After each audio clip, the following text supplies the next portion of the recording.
રાજકોટ જિલ્લાના ઉપલેટા તાલુકામાં ગ્રાહક સુરક્ષા મંડળ અને security exchange board of India મુંબઈના સંયુક્ત ઉપક્રમે લોક જાગૃતિ સેમિનાર યોજવામાં આવ્યો। રાષ્ટ્રીય ગ્રાહક સુરક્ષાના ભાગરૂપે એક સેમિનારનું આયોજન કરવામાં આવ્યું હતું। સેમિનારમાં દરેક નાના મોટા ગ્રાહક કે જેઓ પૈસા આપીને છેતરાય છે તેઓને તમામ પ્રકારના જ્ઞાન આપવામાં આવેલ હતા।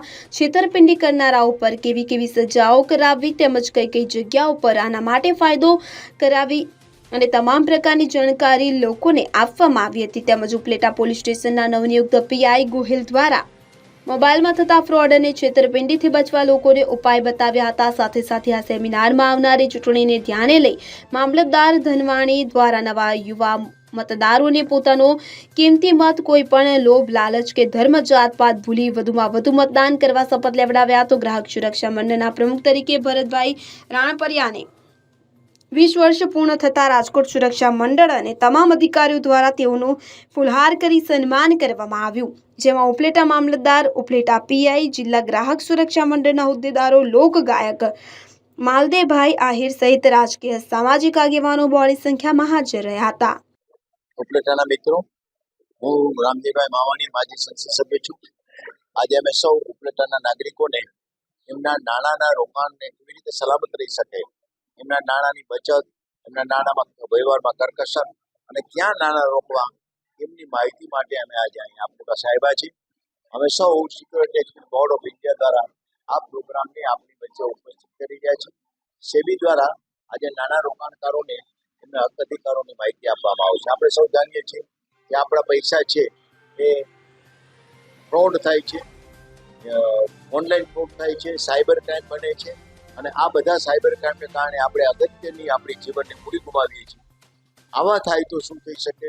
નાણાં રોકાણકારોએ ક્યાં નાણાં રોકવા, કેવી રીતે સલામત રોકવા અને એમના હક અધિકારો શું છે એની સિક્યુરિટી બોર્ડ ઓફ ઇન્ડિયા કેન્દ્ર સરકાર દ્વારા રચાયેલી સંસ્થા છે। અમે સંસ્થા વતી આજે આપની વચ્ચે ઉપલેટાના નાગરિકોને વધુ જાગૃત અને સશક્ત કરવા આવ્યા છીએ। હું ઈચ્છું કે સૌ ઉપલેટાના નાગરિકો પોતાના જીવનમાં કરકસર કરે, બચત કરે અને યોગ્ય જગ્યાએ બચતનો ઉપયોગ કરે, રોકાણ કરે। જીવનના અંત સુધી સિનિયર સિટીઝન બને ત્યારે પણ એમના એ પૈસા એમને પ્રાપ્ત થાય અને એમનું સંપૂર્ણ જીવન દરેક નાગરિકનું સુખમય રીતે પસાર થાય એ સંદેશો આપવા અમે આજે આવ્યા છીએ। સિક્યુરિટી બોર્ડ દ્વારા અમે આ સંદેશો આપને સૌને ઉપલેટાના નાગરિકોને આપું છું। ઉપલેટાના નાગરિકોને સૌને મારા અભિનંદન, આશીર્વાદ।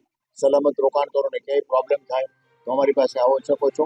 અમારો મોબાઈલ નંબર છે 9426201611। જય હિન્દ। હું રામજીભાઈ માવાણી, માજી સંસદ સભ્ય છું। મારા ધર્મપત્ની શ્રીમતી રમાબેન માવાણી માજી સંસદ સભ્ય છે। આજે ઉપલેટાની અંદર બહુ અગત્યના મુદ્દાઓ પર આજે સેમિનાર યોજાઈ ગયો છે। આપણે સૌએ telecom regulatory authority of India રાયની બાબતમાં સૌએ સાંભળ્યું હશે। બહુ ઓછા લોકો જાણે છે કે એમને એમના હક અધિકારો રાયના અનુસંધાનમાં શું છે એ અનુસંધાનમાં આજે માર્ગદર્શન આપવા અમે બધા આવ્યા છીએ, દિલ્હીથી મહેમાનો આવ્યા છે। આપણે સૌ mobile, landline, information technology, network, Facebook, WhatsApp બધું વાપરીએ છીએ। એમને કેવી રીતે સેવા આપવી જોઈએ, કેવા પ્રકારની સેવા આપવી જોઈએ, એમાં વિવાદ થાય તો શું થઈ શકે, એમના ફરિયાદોનો ઉકેલ થાય કરવાનો હોય તો શું થઈ શકે, બધી જ વસ્તુ આજે અમે ઉપલેટાના મિત્રોને આપવા માટે આવ્યા છીએ। ઉપલેટાના મિત્રો સૌ રાયની બાબતમાં જાગૃત થાય, એમના હક અધિકારો માટે જાગૃત થાય, એટલા માટે કે ટેલિકોમ, પોપ્યુલર, મોબાઈલ ફોન એ અત્યારે ઘરે ઘરે એક બે આપણે સંભાળે છે અને આ વાપરનારોને હકના અધિકારોની ખબર નથી, એવા હક અધિકારોની માહિતી અમે આજે આપવા આવ્યા છે। રાય તરફથી અમે આ પ્રોગ્રામનું આયોજન કર્યું છે। ટેલિકોમ રેગ્યુલેટરી ઓથોરિટી દિલ્હીમાં સંકલિત છે। અમારી સંસ્થા ટ્રાયની સાથે ટેલિકોમ રેગ્યુલેટરી ઓથોરિટી સાથે સંકળાયેલી છે। એના અનુસંધાનમાં અમે આ પ્રોગ્રામ આપણી વચ્ચે આજે આવી જાય છે। હું ઉપલેટાના નાગરિકોને વિનંતી કરું છું કે એમના હક અધિકારો માટે જાગૃત બને અને કઈ ફરિયાદ હોય તો અમને સૌને ટેલિફોન બાબતની કોઈ ફરિયાદ હોય તો અમને સૌને આપે। જય હિન્દ। સરફરાઝ કોડી સાથે CN24 ન્યૂઝ ઉપલેટા। હવે જુઓ દેશ દુનિયાની તમામ ખબરો તમારી આંગળીના ટેરવે। ઉઠાવો મોબાઈલ અને ગૂગલ પ્લે સ્ટોર પરથી ડાઉનલોડ કરો અમારી CN24 ન્યૂઝ મોબાઈલ એપ।